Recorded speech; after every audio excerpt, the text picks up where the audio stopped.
It was to be our first date. He had invited me on Memorial Day weekend up to the farm that belonged to some friends of his in the beautiful rolling hills of Kastle, Wisconsin. Down home cooking, clever conversation, musical jamming, paddling on the peaceful Wisconsin River. And I said yes. That was my first mistake. He spent the entire day tagging cows. And I spent the time trying to make small talk with his friends who turned out to be relatives of his ex-fiancée. I watched the children lolling around on a little pinto horse the whole day.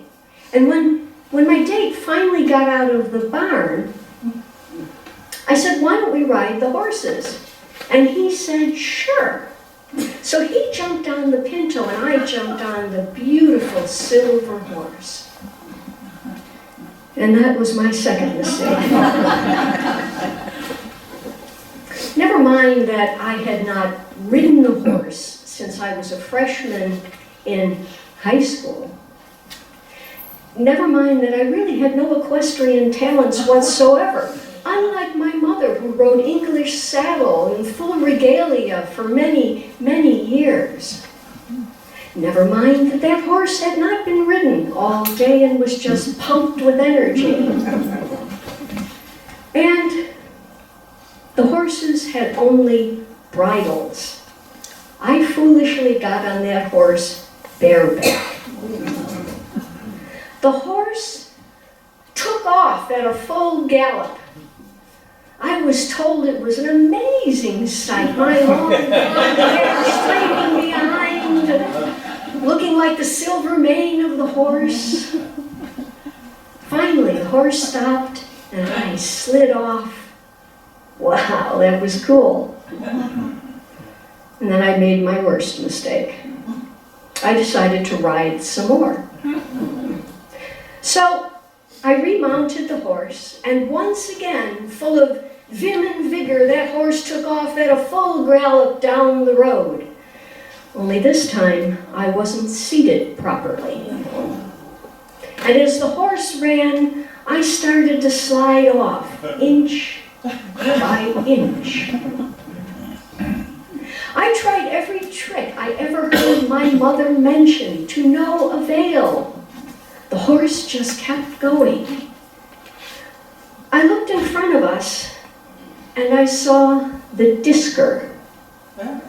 For those of you who are not familiar with that nickname for a piece of farm equipment, it's that device that rides on the back of the tractor, hangs from the back of the tractor, and has the big, razor-sharp, round blades on it.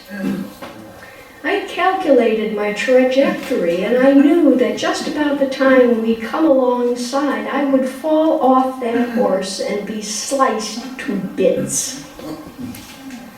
I tucked my knees and my arms and my neck as best I could, and I rolled off that horse. And of course, the horse stopped and started to munch on some grass, but I couldn't get up. I called over to the house, "I fell off the horse!" They looked at me in blank amusement. "I fell off the horse!" Same reaction. "I'm hurt!" I wound up with a cast from the base of my toes to the top of my thigh.